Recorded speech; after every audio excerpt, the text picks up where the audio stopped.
The cemetery was utterly silent in the warm Philadelphia morning. The white drapes of the funeral tent billowed softly in the light breeze. The ceremony unfolded solemnly, guests dressed entirely in black, every face heavy with grief. The gold-sheened casket lay right beside the open grave, beneath it a layer of fresh cement that had just been poured. Inside the casket, Samantha Fairchild rested motionless. The powerful CEO of Vantage Tech Industries, Pennsylvania's leading tech empire. Her eyes were closed, her pale skin wax-like. Peter Fairchild, her husband, stood beside the casket with a neatly folded white handkerchief in his hand. Tears shimmered in his eyes. Pastor Samuel Green cleared his throat, preparing to offer the final prayer. Two workers stepped forward, ready to lower the casket into the grave. Then a voice tore through the air like thunder. "Stop! Don't bury her!" Everyone turned at once, stunned by the shout. Some people immediately raised their phones, recording the scene unfolding before them. At the back of the crowd, a man in a worn blue work uniform pushed his way through. His beard and hair were overgrown, his face gaunt, but his eyes were bright and unwavering. A name badge was still clipped to his chest pocket. Micah Dalton, regional manager. People stepped aside as though he were a storm sweeping toward them. Micah pointed straight at Samantha. His hand trembled, but his voice did not. "She's not dead. I'll say it again. Don't bury her." "Who is he?" someone whispered. "Is he the groundskeeper?" another murmured. "Security!" someone barked. Two guards stepped forward to block Micah, but he slipped past them, continuing ahead. The wind kicked up the hem of his uniform like wings. He stopped at the edge of the carpeted platform where the casket rested and turned to face the entire crowd. "My name is Micah Dalton," he said, breath unsteady. "Listen to me. This woman is still alive." Peter Fairchild froze. His face hardened, turning cold as stone. "Get this lunatic out of here!" Peter snapped. "Sir, you must respect the dead. Samantha is my wife. She has passed. We will bury her in peace." The crowd murmured. The pastor lowered his Bible. The two workers hesitated. Micah pointed again, his gesture firm, his voice unwavering. "She hasn't passed. Someone gave her something. It slows the heartbeat. It cools the body. It fools the eye. She looks dead, but she isn't. Give her the antidote. Right now." A ripple of shock swept through the rows of mourners. "Antidote?" someone whispered. "What is he talking about?" another murmured. Camera lenses tilted forward. A reporter leaned in, trying to catch every word. Peter's face tightened with anger. "Enough," he said, turning to the guards. "Remove him." But Micah didn't move. He lifted his chin. "Peter," he said softly, as if he had known him for years, "you know what you did, and Dr. Mason Keating knows too." The name dropped like a stone into still water. Every eye darted to the left. The family doctor, Mason Keating, stood there with his stethoscope tucked into his pocket, his lips pressed tight. He looked at Micah, the way one looks at a door that should have stayed locked forever. "Pastor," Peter said sharply, "continue the ceremony." The pastor hesitated, fingers trembling on the page. Micah took a few steps closer, slowly approaching the casket. His expression softened when he looked at Samantha. "Ma'am," he whispered, almost to himself, "hold on." Then he raised his voice toward the gathering. "Check her mouth. Feel her wrist. Warm her chest. She's still here. I heard their plan with my own ears." Peter talked about a quick burial. Dr. Mason signed the papers. "Please, give her the antidote." Silence thickened. Even the white drapes seemed to be still, as though the entire cemetery was holding its breath. A woman in a purple coat stepped out from the front row. Her hand trembled. "If there is any chance," she said, "we should check." "Unnecessary," Peter snapped. Sweat shimmered on his forehead. "We've done everything possible. The doctor has confirmed it." "Let them check," someone in the crowd urged. "It costs nothing," another voice chimed in. "Just check." What had been whispers grew into a wave. Heads nodded, eyes narrowed at Peter. The guards exchanged uncertain glances. Dr. Mason cleared his throat, trying to regain composure. "This is absurd," he said with a strained smile. "Grief makes strangers say nonsense. I examined her already." Micah turned to him, voice calm but resolute. "Dr. Keating, she gave you a hospital. She bought you a car. She trusted you." Something flickered in Dr. Mason's eyes. He glanced at Peter. Peter subtly shook his head. At that moment, Micah set his toolkit on the grass, knelt beside the casket, and did something simple. He removed his jacket and folded it into a makeshift pillow. "Please," he said to the pastor, "to anyone brave enough, help me lift her just a little. She needs air. Then open her mouth. One drop is all it takes." Silence. A silence so heavy it pressed against the chest. An elderly woman stepped forward. Her hair was neatly styled, her eyes brimming with tears. "I am Samantha's aunt," she said. "If there is even one small thing we can do, we will do it." The spell over the crowd shattered. Two women moved instantly. A young man in a black suit slipped a hand beneath Samantha's shoulder. The grave workers stepped back, giving space. Together, carefully, they lifted Samantha just enough for Micah to slide the folded jacket beneath her neck. Up close, Samantha looked merely asleep. Her eyelashes cast long shadows across her cheeks. The white cotton plug in her nostril stood out starkly against her pale skin. "Please remove the cotton," Micah said softly. Aunt Helen nodded. With trembling but determined fingers, she pulled the cotton free. The air seemed to shift again. Micah reached into his pocket and produced a small brown vial. It looked old, as if it had traveled many roads. He held it up for all to see. "The antidote," he said. "Her body was slowed by something toxic. This will bring her back." Peter lunged, but two mourners stepped between him and Micah. "Let him try," one said. "If it doesn't work, we bury her. But if it does, then what?" "What?" Peter spat. "Then what?" "Then we thank God," Aunt Helen said, her eyes sharp as blades. Dr. Mason's jaw tightened. "Don't put an unknown substance into—" "Doctor," Aunt Helen said, her voice low but weighty. "If you are certain she is gone, this will do nothing.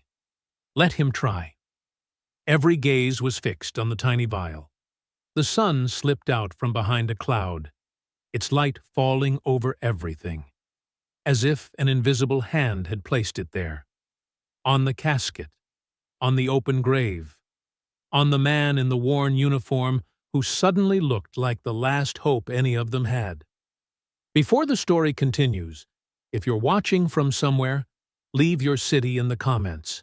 And don't forget to subscribe so you won't miss the next part of this story. In your opinion, will the drop Micah is about to release truly pull Samantha back from the boundary between life and death? Or is all of this nothing more than a desperate illusion? Micah knelt down. This time, his hands no longer trembled. They were steady, as though guided by a single purpose. He twisted the cap off the vial and dipped the glass dropper into the clear liquid inside. Then he turned to Aunt Helen. "Please help me open her mouth." Aunt Helen leaned down, gently using her fingers to part the corner of Samantha's lips. The young man in the black suit lifted her shoulders a little more, so her head tilted at the right angle. Micah bent close, and almost instinctively, the entire crowd leaned with him. Peter trembled violently. "If you do this," he began, but his voice suddenly faltered, as if strangled in his throat. Micah raised the dropper, holding it directly above Samantha's mouth. "One drop," he whispered. "Come back, ma'am." He squeezed gently. A single clear droplet fell, landing on Samantha's tongue. No one breathed. Not a single leaf stirred. Micah counted silently, each number heavy as stone. 1, 2, 3. Nothing. 4, 5. A cold gust swept through the white drapes, making the entire funeral tent tremble. 6. Micah's hand began to shake. He lifted the dropper again, preparing to release another drop. "Don't you dare!" Peter screamed, lunging forward. But Aunt Helen threw out her arm, her voice sharp as a blade. "Stay where you are." Micah squeezed gently.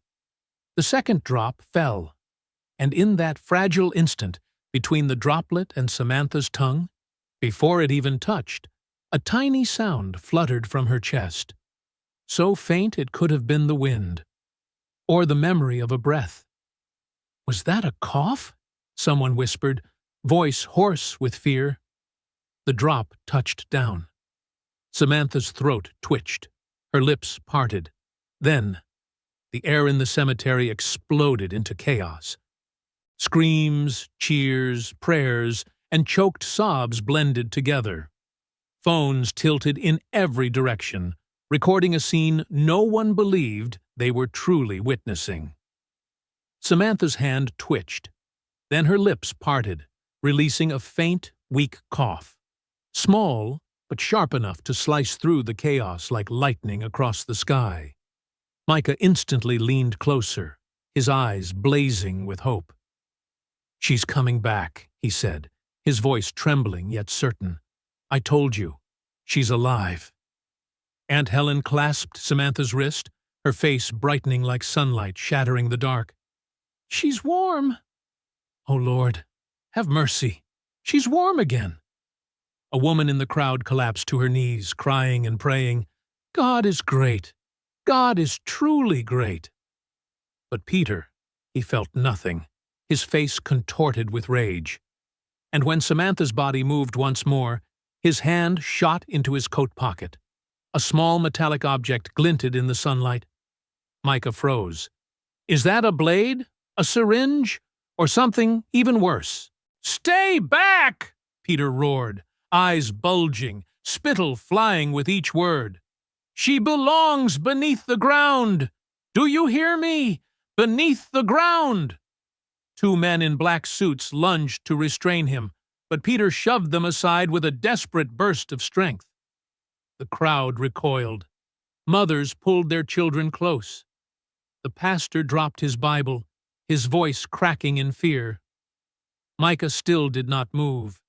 He stood firm in the storm of people, his worn uniform dusted with dirt, his beard stirring in the cold wind. His voice rose once more, stronger, tearing through the air. "Look at her, Peter. Look at your wife."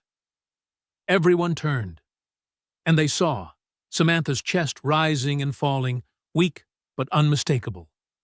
Another cough burst out, stronger this time. Her eyelids fluttered like heavy doors struggling to open.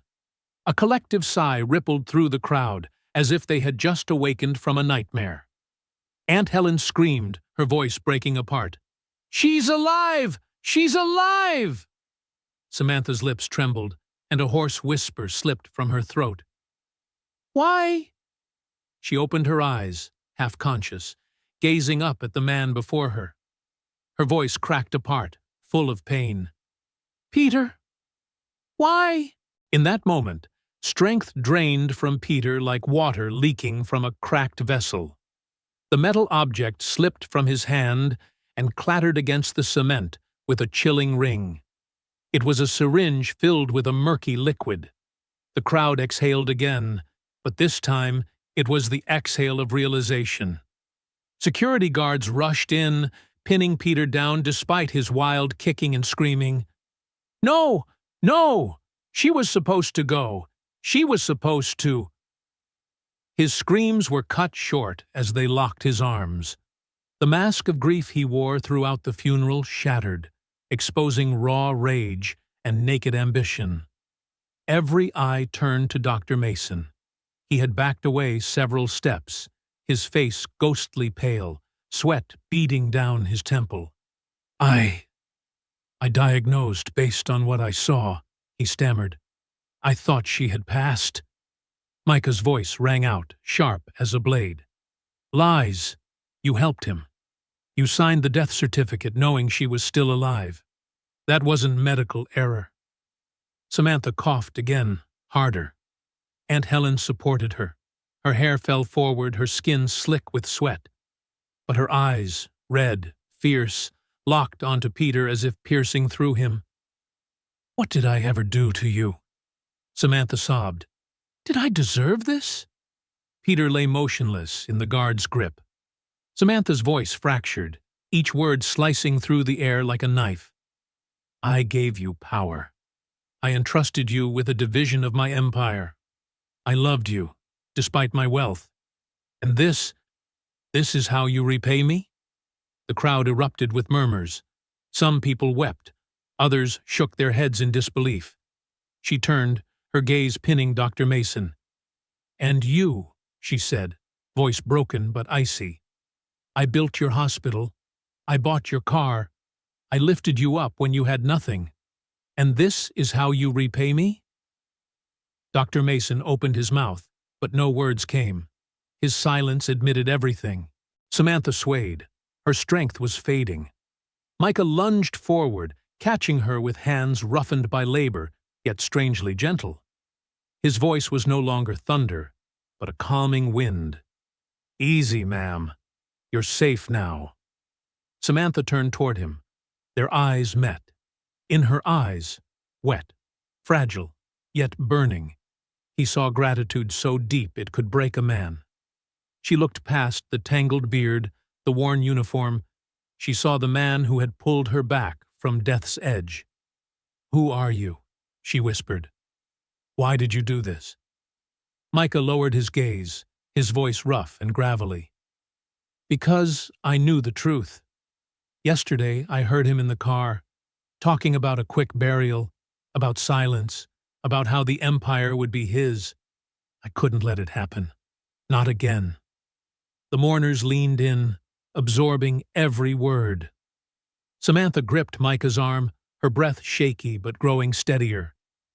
You saved me, she said, her voice cracking. You gave me my life back. Peter thrashed again, screaming in desperation. She's supposed to be mine. Everything is supposed to be mine. But his cries vanished into nothingness, swallowed by tears, prayers, and the furious stares aimed at him. In the distance, police sirens wailed. Squad cars rushed into the cemetery, red lights flickering across the stone markers. Micah, still kneeling beside Samantha, lifted his head toward the sound. His eyes burned, not with pride, but with the deep sorrow of a man who had once lost everything. Samantha saw it. She placed her hand over his, gently squeezing. Stay with me, she whispered. Don't leave my side.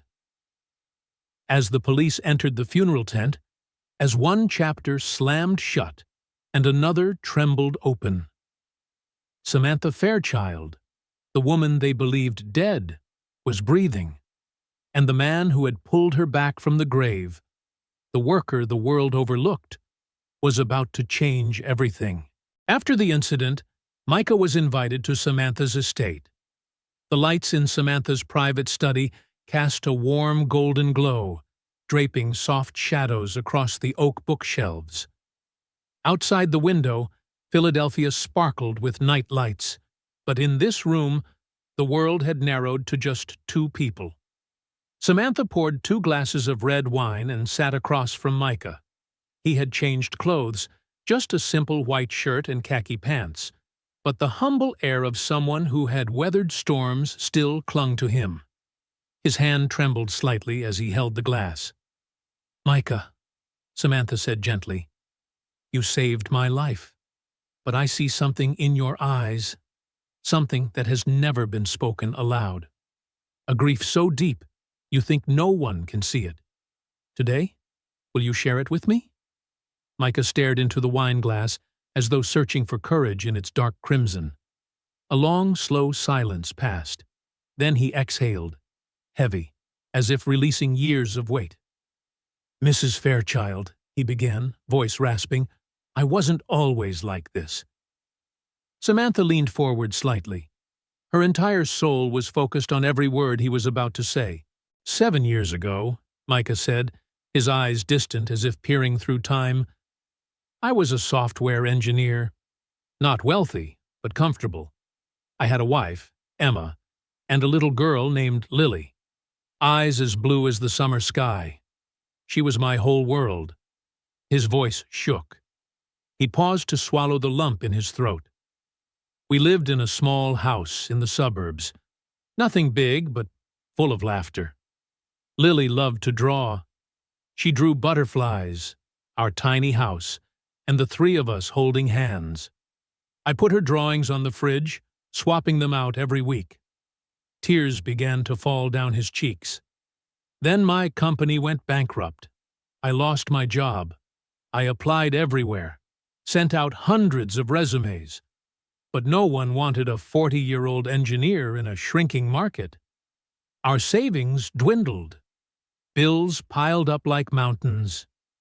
Emma worked extra shifts at the cafe, but it still wasn't enough.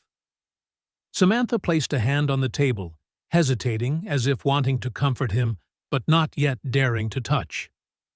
Then the fights began, Micah said, voice tightening. Emma said I wasn't trying hard enough. I said she didn't understand.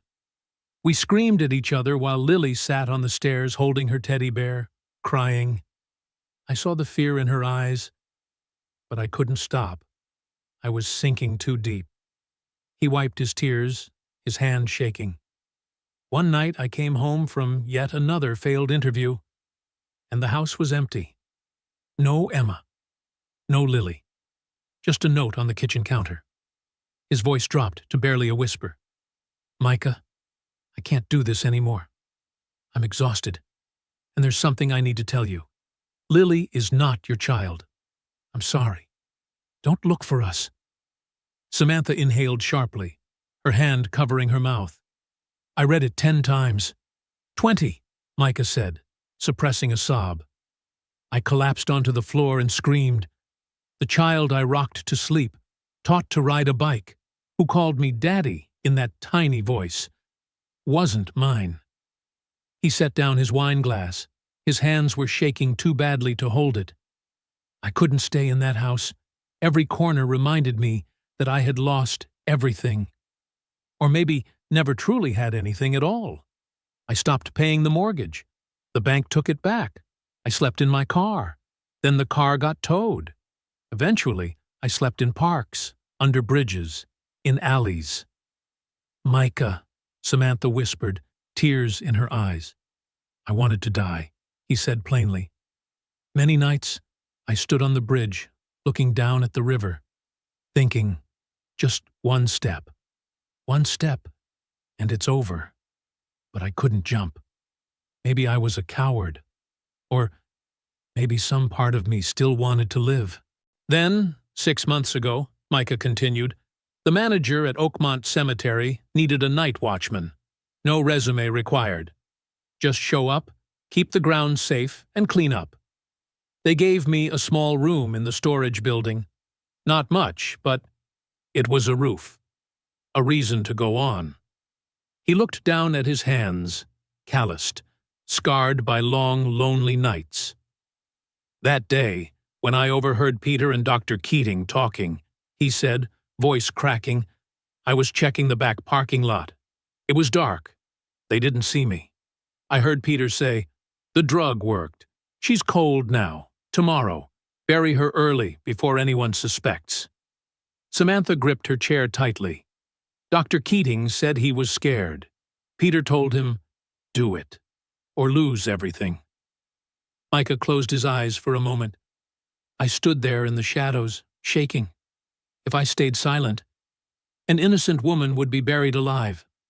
And I remembered Emma, remembered Lily, remembered how I couldn't save what I had. I failed my family. But this time, I couldn't fail. Samantha stood and walked around to him. She knelt before Micah, an act that made the entire room seem to hold its breath.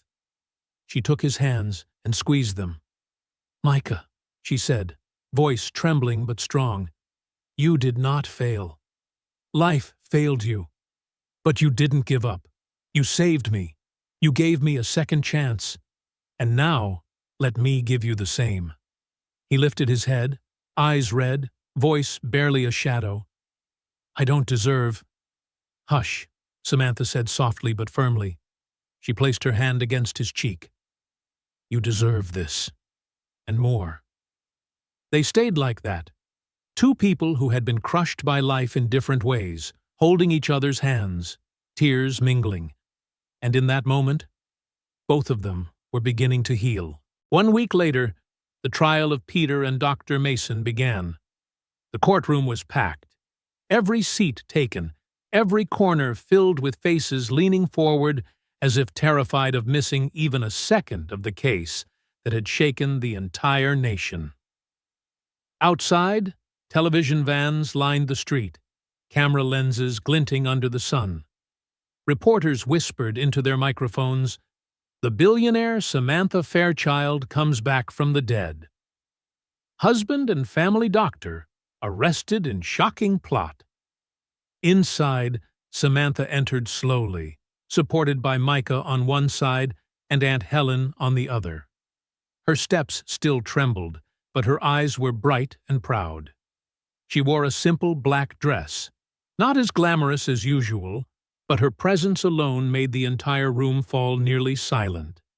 A ripple of unrest swept through the gallery as she sat down in the front row, her gaze locking onto the defendant's bench. Peter sat there, pale but with eyes cold as ice. The grief-stricken mask he'd worn at the funeral had vanished completely. In its place was a mocking smirk as his eyes slid over Samantha. Beside him, Dr. Mason Keating lowered his head, both hands trembling violently. Sweat soaked the shirt beneath the courtroom lights. Judge Helena Brooks, a stern woman with silver hair and glasses sharp as blades, struck the gavel. Court is now in session. The state versus Peter Fairchild and Dr. Mason Keating on charges of attempted murder, conspiracy to commit murder, and medical malpractice. Prosecutor Andrew Callister rose, his voice clear and cutting like a scalpel slicing open the case. "Your Honor," Callister said, "this is not just greed. This is a calculated conspiracy. A husband who sought to bury his wife alive, aided by a doctor who betrayed his oath." He turned, pointing at Peter. Their motive was control over her empire. Billions in assets, companies supporting thousands of families across this nation.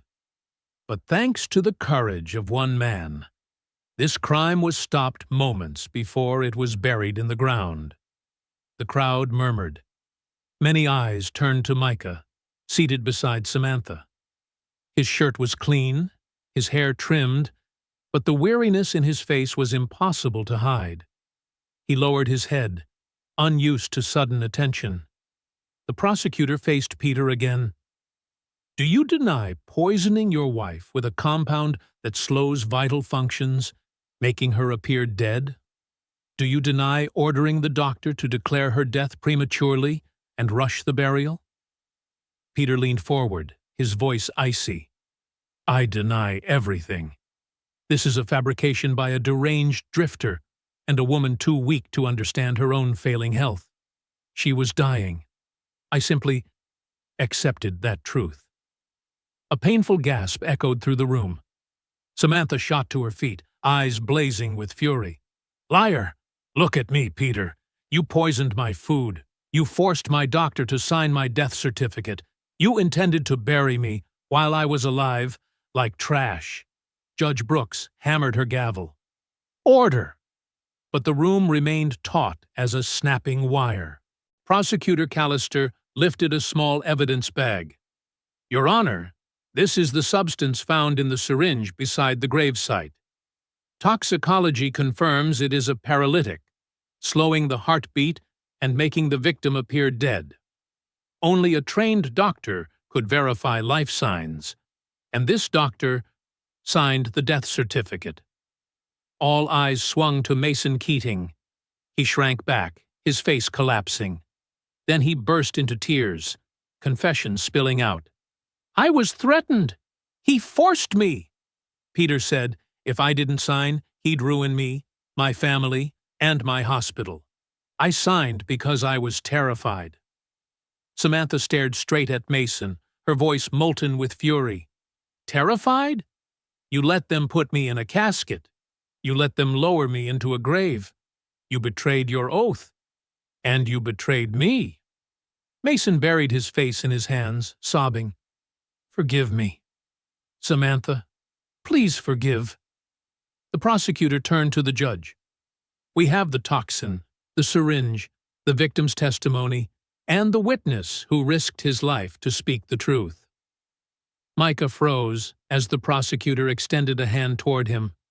The courtroom swiveled in unison. The whispers rose like waves. "That's the cemetery worker. The one who stopped the burial." Judge Brooks nodded. "Mr. Micah Dalton, please step onto the witness stand."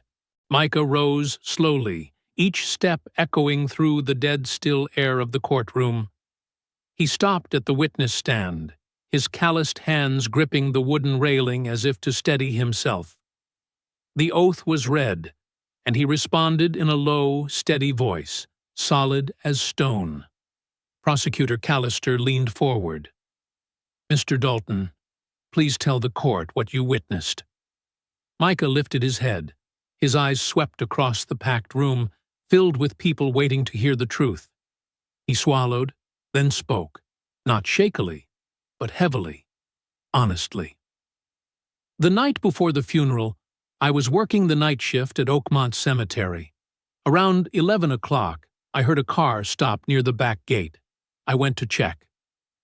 The entire courtroom leaned toward him, as though afraid to miss even a single syllable. "There was a black Mercedes parked in the shadows," Micah continued. "Peter Fairchild and Dr. Mason Keating were inside. They were arguing. I didn't intend to eavesdrop, but their voices were too loud." His voice strengthened, pulling everyone back to that moment. "I heard Peter say, 'The drug worked. She's cold now. Tomorrow we bury her early before anyone suspects.'" The courtroom exploded with noise. Judge Brooks had to strike the gavel repeatedly to restore silence. Micah went on, his eyes tightening. "Dr. Keating said he was scared. Peter told him, 'Do as I say, or you lose everything. Sign the death certificate. Declare she died of heart failure. No one will question it.'"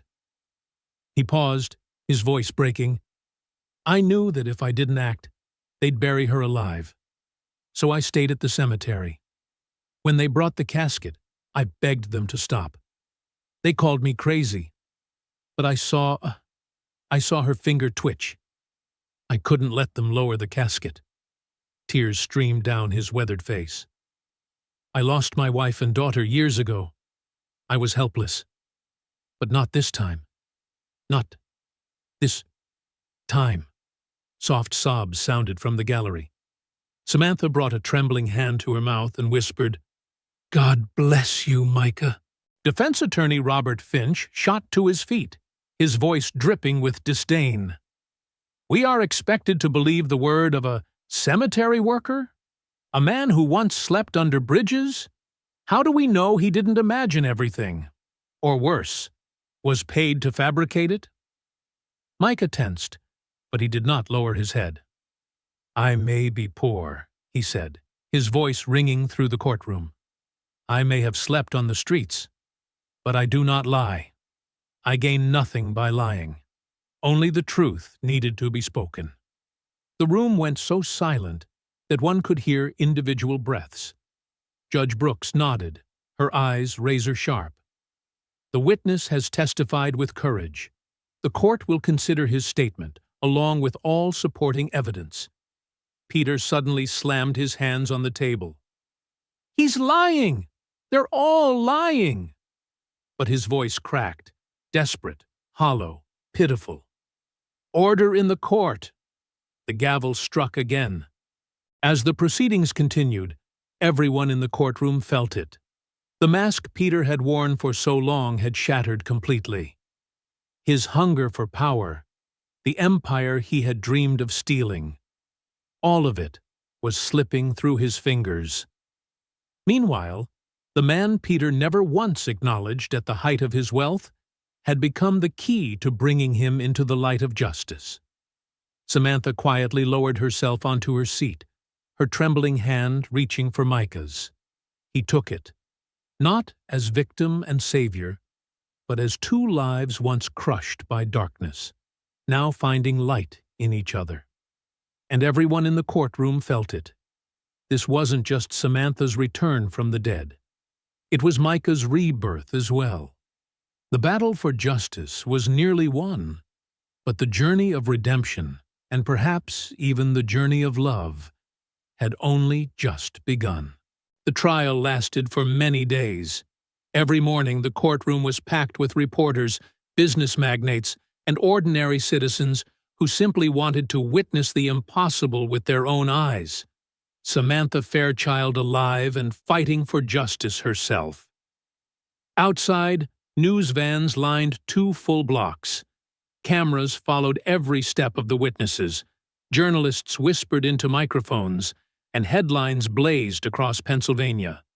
From the grave to the courtroom, the astonishing return of Samantha Fairchild. Inside, the air was thick with tension. Peter sat motionless, the expensive suits he once wore flawlessly now wrinkled, his eyes bloodshot from sleepless nights. The arrogance that had sustained him for years now lay crushed under the weight of handcuffs. Dr. Mason Keating grew smaller by the day, shoulders hunched as if bearing the weight of betrayal.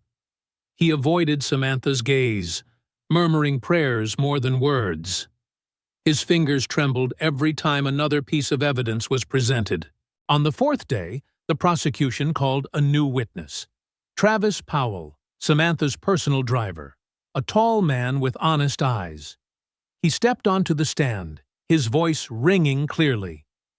The night Ms. Samantha collapsed, I was the one who drove her to the hospital. She was breathing hard, very weak. But the moment we reached the gates, Dr. Keating told me I had to leave. He said he would handle it personally. I asked to stay. He refused. 2 hours later, he told us she had passed away. A sigh swept across the courtroom. Samantha lifted a hand to her mouth, tears falling silently. Travis bowed his head. I knew something wasn't right. She was weak, but not gone. I should have fought harder. The prosecutor nodded. You confirm that Dr. Keating attempted to isolate the victim's condition, preventing any second opinion? Yes, sir. The defense sank into their seats. Their case was crumbling as fast as a sand wall in a storm. Then the toxicology expert was brought in, presenting slides and charts. The substance in the syringe is tetrodotoxin. In low doses, it mimics death, slowing heartbeat, freezing muscles, nearly erasing vital signs. Without advanced equipment, it is easily mistaken for actual death. This was intentional. The room went silent. So silent it felt as if no one dared breathe. The judge turned to Peter. Mr. Fairchild, before sentencing, do you have anything to say? Peter stood. His face was twisted, half rage, half despair. Yes, he said, voice cracking. I have something to say. The entire room leaned forward. Peter stared directly at Samantha, eyes burning red. I used to love you, Samantha, but you loved your companies more. You loved your billions, your power. And me? I was just a shadow in my own home. Gasps rippled through the gallery. Yes, Peter said louder, fists clenching. "I wanted everything. I wanted what should have been mine. If you had to die for me to finally live like a man, then so be it." A wave of chaos erupted. Shouts, cries, gasps melding together. The judge pounded her gavel relentlessly. "Order! Order!" Samantha shot to her feet, tears streaming, but her voice fierce. "Love cannot be stolen. Respect cannot be forced. You had my trust, my home, my life, and your greed destroyed you." Peter screamed, "I regret nothing, nothing." He lunged forward, but was tackled by guards. The handcuffs clanged together in a chilling echo. Dr. Mason, witnessing everything, collapsed into his seat and sobbed. "I'm sorry, Samantha. I betrayed everything I swore to uphold. I deserve punishment." Judge Brooks rose, her voice thunderous with authority. "The court has heard enough." She looked at Peter first. "Peter Fairchild, you are guilty of attempted murder, conspiracy to commit murder, and greed in its most poisonous form. I sentence you to life imprisonment with hard labor." Peter screamed as he was dragged away. "It was all supposed to be mine, all of it." Then the judge turned to Dr. Mason. "Dr. Mason Keating, entrusted with life, yet you aided death. This court sentences you to life in prison. You will never hold another life in your hands." Mason collapsed completely, guided away like a broken shadow. The gavel struck. Court dismissed. The gallery erupted into applause, sobs, and cheers. The entire hall seemed to vibrate with the sense that history had just been written before their eyes. Samantha sank into her seat, exhausted, barely able to lift her hand. She whispered, "It's over." But Micah shook his head, his voice gentle yet unwavering. "No, ma'am. This is only the beginning. You have your life back. The question is, what will you do with it?" Samantha turned toward him. In her eyes was a depth of gratitude that could move mountains. "I wouldn't be standing here if not for you. You had no home, no safety. Yet you gave me both. You saved me." Micah lowered his gaze. "I only did what I couldn't do before. My wife, my daughter. I failed them.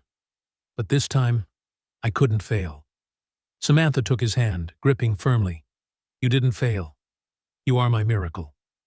Around them, people crowded in to shake Micah's hand, clap him on the back, shout his name with admiration. The man who had been invisible for years now stood in the brightest spotlight. Samantha rose, still holding his hand. "You're not going back to that storage room tonight," she said firmly. "From today on, you walk with me. If I have come back to life, then so have you." Micah's throat tightened. He nodded. Tears fell. But for the first time in years, there were tears of hope. As they walked out of the courthouse with Aunt Helen, the crowd outside erupted. Cameras flashed. Hundreds of voices roared, "Micah! Micah! The man who stopped death!" And though chains had locked down Peter and Mason, another door was opening. One Samantha and Micah had never dared dream of. Justice had won. But the journey of redemption and the journey of love had only just begun. The heavy doors of Samantha Fairchild's estate opened as if welcoming a new season of life. The house that once carried the scent of morning now breathed clean air. The hallways overflowed with sunlight and hope, as though the home itself was coming back to life along with its owner. After the trial ended, after Peter and Dr. Mason were sentenced, Samantha invited Micah to stay at her estate. One quiet evening, after dinner, in her private office bathed in warm golden light, Samantha began to see Micah differently. Not just as the man who saved her life, but as a soul that had survived wounds with no name. A few weeks later, their lives slowly found a new rhythm. Micah no longer wore the wrinkled caretaker's uniform. Samantha took him shopping for new clothes. Simple white shirts, chinos, warm jackets, small things, but each carrying the message that he deserved dignity. But more important than any outfit, Samantha gave him something priceless, a purpose. At first, Micah resisted. "Ma'am Fairchild, I'm not the man I used to be. Please let me serve quietly in the background," he said, as he carried a stack of documents out of her office. Samantha simply smiled and shook her head. "You will not hide any more. You gave me back my life. Let me give you your own." So Micah began helping with small tasks at Vantage Tech Industries, moving documents, checking schedules, and organizing paperwork. He did everything with humility, walking through the halls with a small, careful posture, head slightly lowered, as if afraid of being seen. But then, something no one expected happened. One afternoon, during a tense board meeting, the main presentation suddenly crashed. The slides disappeared, the file corrupted, and panic rippled through the room while investors sat waiting. Executives scrambled. The entire room fell into chaos. While everyone rushed around, Micah stepped forward, quietly, without drawing attention. He bent over the computer. Minutes passed. His hands moved across the keyboard with a confidence no one had ever seen from him. And then, the slideshow restarted. A collective exhale burst across the room, nearly applause. "Where did you learn that?" a stunned executive asked. Micah paused for a moment. "I used to be a software engineer, before everything collapsed." Samantha looked at him, her eyes filled with pride. She rose to her feet, her voice firm and carrying through the boardroom. "From this day forward, Micah is no longer working behind the scenes. He is my special advisor, and his counsel will guide this company." The board members exchanged glances, some astonished, some skeptical, some curious. But no one dared challenge Samantha, and no one could deny Micah's skill. For the first time in years, Micah stood tall. His eyes no longer avoided others. His hands no longer shook. He was no longer the forgotten drifter. He was a man restored, a man whose worth the world had nearly buried. And with his help, Vantage Tech Industries entered a new chapter. Stronger, more humane, and forever changed. Samantha and Micah grew closer in ways neither of them had expected. The evenings in her study, where warm yellow light reflected off old bookshelves, became a quiet, comforting ritual between them.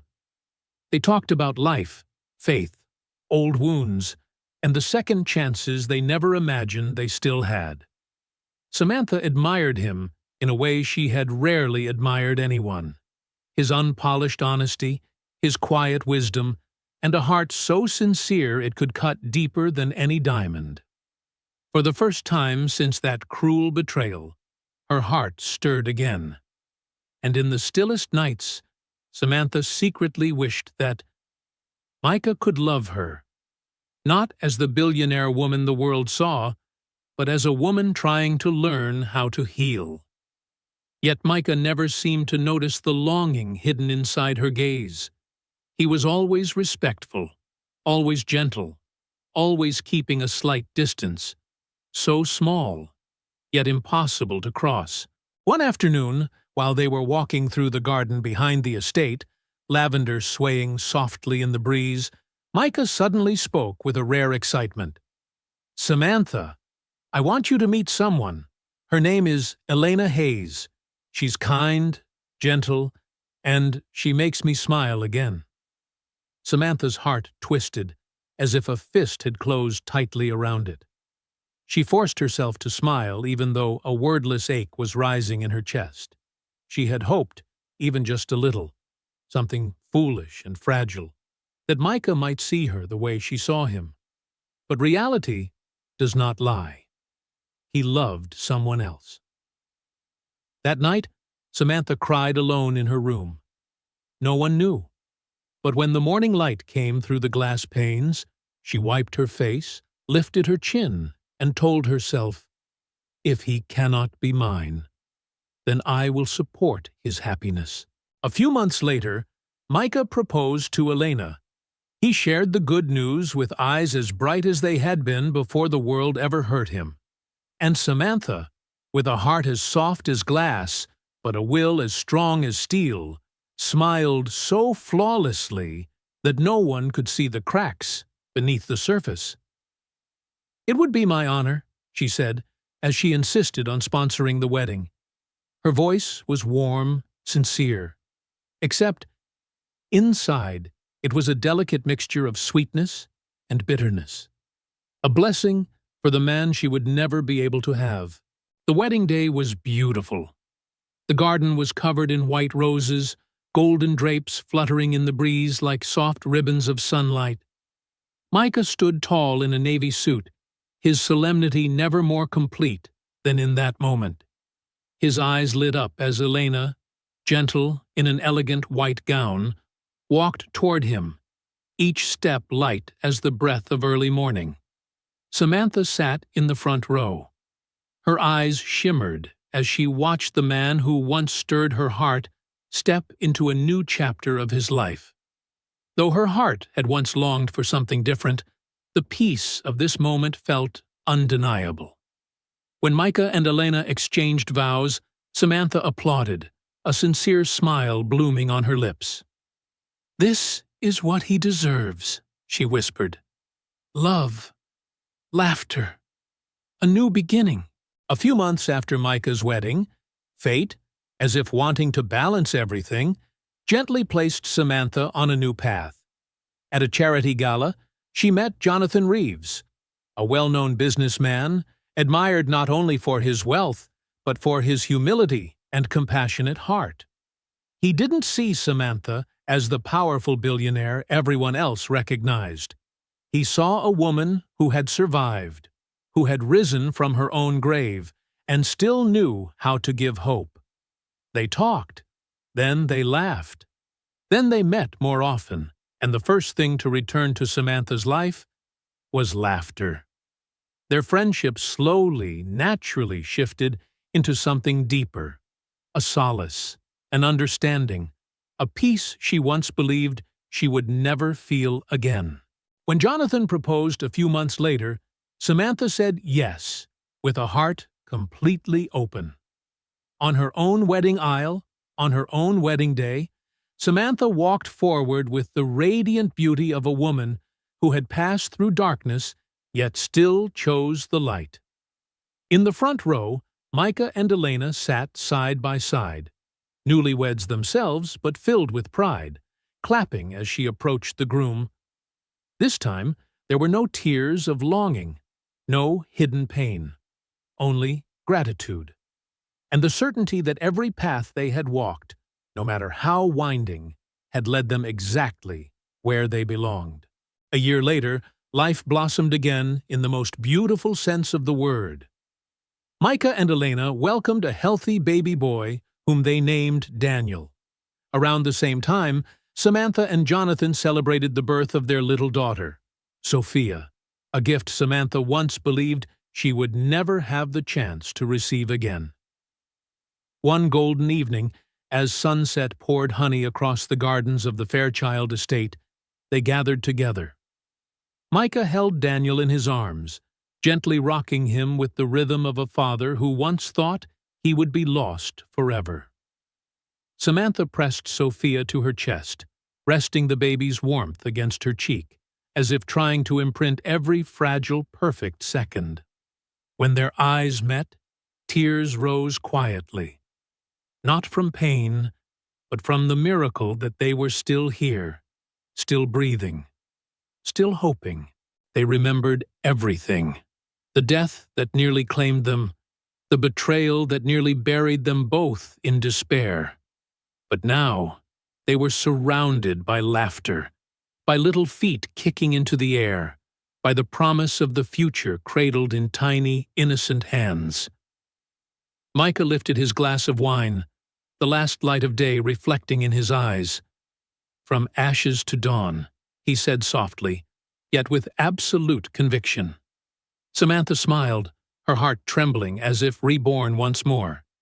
She whispered back, her words light but resounding like an affirmation from life itself. Yes, from ashes to dawn. As the children grew and the years drifted gently by like summer wind sweeping across an open field, Samantha and Micah remained close.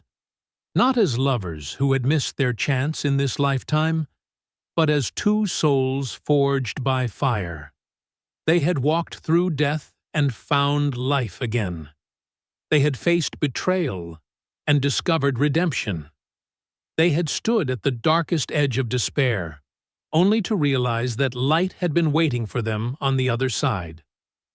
And on soft, golden evenings, when they sat together on the wooden bench watching their children chase sunlight in the garden, both of them understood one truth with striking clarity. Love does not always take the shape of romance. Sometimes it is salvation. Sometimes it is a sacrifice. Sometimes it is the healing we never believed we deserved. Their story stands as an unwavering testament that, even from the grave, hope can rise again. From betrayal, love can still bloom. From ashes, dawn will always return. It is a story about courage, about gratitude, about seeing a human being when the world has overlooked them, about saving a life, and in doing so, finding the path to saving your own. And in the end, like a gentle promise whispered back to life itself, from ashes, dawn always comes. If you've reached the end of this story, thank you for staying. I hope Samantha and Micah's journey touched you in a special way. Do you believe someone in your life has ever saved you, even with just a sentence or a small, quiet act of kindness? Share it in the comments below. I read every story you share. And if you believe in the power of kindness, in healing, and in the second chances life brings, hit like, subscribe, and turn on the notification bell so you never miss the next story that reaches the heart. See you on our next journey. Thank you for being here.